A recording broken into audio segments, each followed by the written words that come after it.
The general concept that even Rasul sallallahu alaihi wasallam in the hadith, page 18, that's hadith, that you have to make sadaqah every day. Number one is to make conciliation between two people. Number two, to help somebody on his animal. Number three, to say good words. And number four, whenever you come to the masjid for salat, for every footstep is sadaqah. And anytime you find something dirt on the street or anywhere, you remove it, sadaqah. So the best of all, number one, to make conciliation between people is the best sadaqah. It's not easy, it's the toughest job. Professionally, you are in your clinics, you do whatever you do. But when you enter the masjid, you want to solve a problem? No way. What I should recommend, there should be professional now services outside the masjid, professionally, outside the masjid. Inside the masjid, no. In your house, no. Never repeat in your house. I told my wife many times, we used to do it in Chicago, in our house. Even in Los Angeles, we did it several times. I said, didn't I tell you, even if he is my brother, my sister, not in the house. The moment you put it in your house, they will stay for breakfast and lunch and dinner and overnight.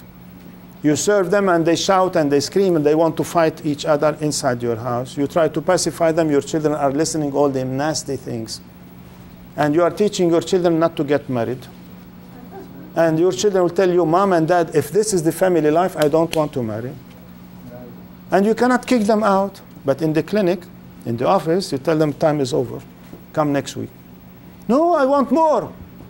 Even in the masjid, in our office, they don't want to leave. Every one of them stay 2 hours and a half, 3 hours, and they don't want to leave. Why? Because we give them spiritual prescription. They love it, they enjoy it. You see them crying, you see them laughing. We give them refreshment. Unfortunately, I don't have a full-time secretary in the Islamic Center. Can you imagine? Blood and sweat, even free.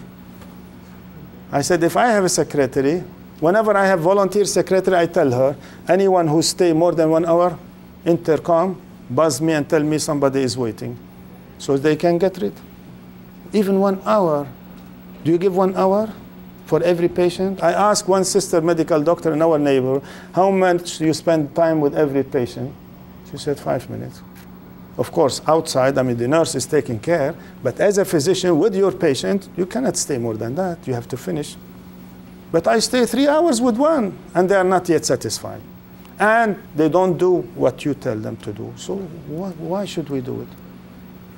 We will do it to please Allah subhanahu wa ta'ala. But we should learn from our mistakes. You said we should charge them. That's one way. The other, never do it in your house. Make an office, not in the masjid even. Because even the moment they go to the masjid, means everything is free. Believe me, they use the washroom, they make wudu and mass, and you clean for them. And we give them hospitality in the masjid even, refreshment and whatnot. And they will not leave at all. The moment they go to your clinic or to your office of social services, you may not be a psychiatrist or psychologist, but say, you need to have a degree even as a family counselor. But you say religious counselor, you don't need a degree. Religious counselor, you don't need a degree. Yes, Akhi. Brother, I think these things are arising in every community. Yes. And they are not people, they are coming, some of the people, they are coming from different backgrounds, from India or Pakistan. Yes. And they are not qualified. Yes. A lot of people, they go to for guidance to them, and they are giving very, very ill advice. Yes. And they are not, giving them advice according to Quran and Sunnah or Sharia. Yes. And this is we are getting very unfortunate result because of their bad advice. Yes. So what do you recommend? What I'm saying is that this is what you are suggesting, and I think we were suggesting this kind of thing too, that we got to make some kind of committee where should be people from every walk of life, at least 3 or 4 people in that committee. You know, in Toronto what they did? They established, and in Vancouver, 2 independent groups of individual Muslims, they got together, registered their names as social services, Islamic social service. Islamic. It does not need to be certified. And they said, we want to help the Muslim to solve their problem professionally with also payment. In an office, outside the masjid, outside, anything. and charge them money.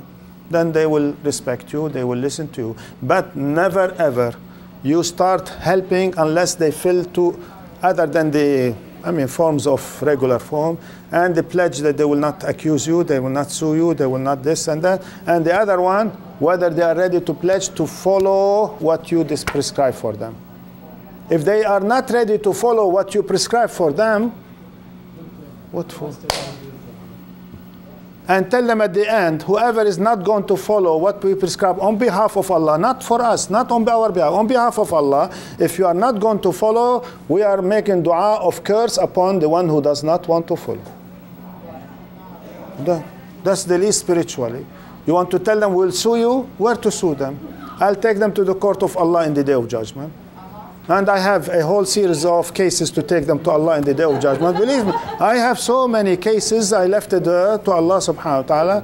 In many cases, not only family, but there are so many disturbances that we have had in our life. So what to do? To go to American crazy people who don't appreciate what Islam is and then make fitna in the Muslim community, or leave it up to Allah? So, but I'm saying we should learn from our mistakes. People abuse you and me, but there is time to stop abusing.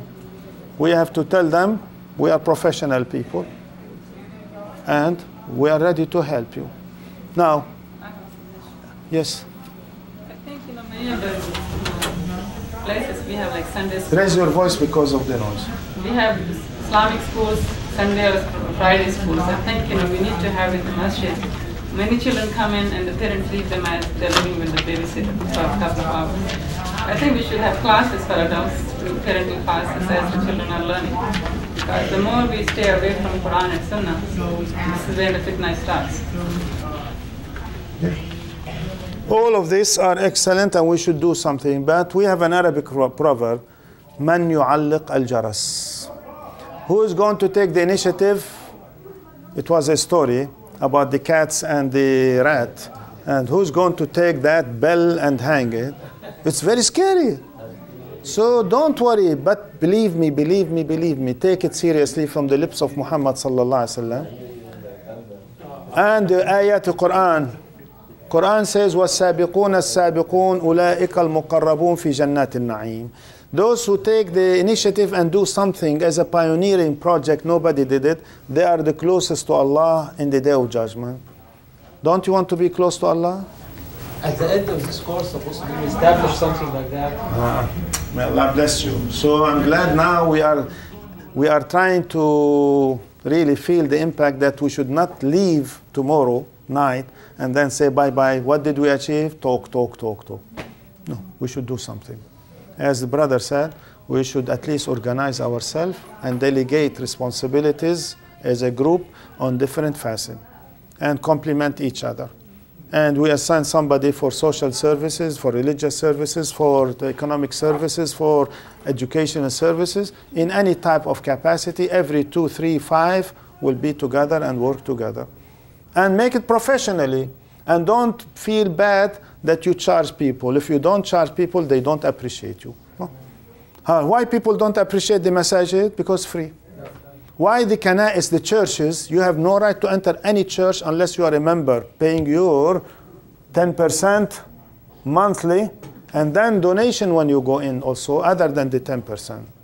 Not only the churches, do you want also the Qadiani?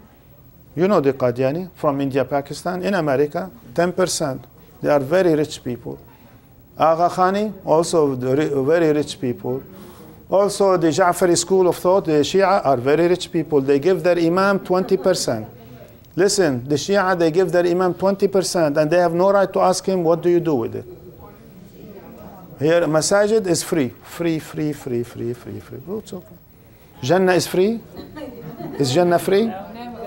What does Rasul sallallahu alaihi wasallam say about Jannah? Huffatul Jannah bil makari wa huffatul nar bil shahawat. Jannah is restricted with too much blood and sweat and tears. You'll never enter free of charge.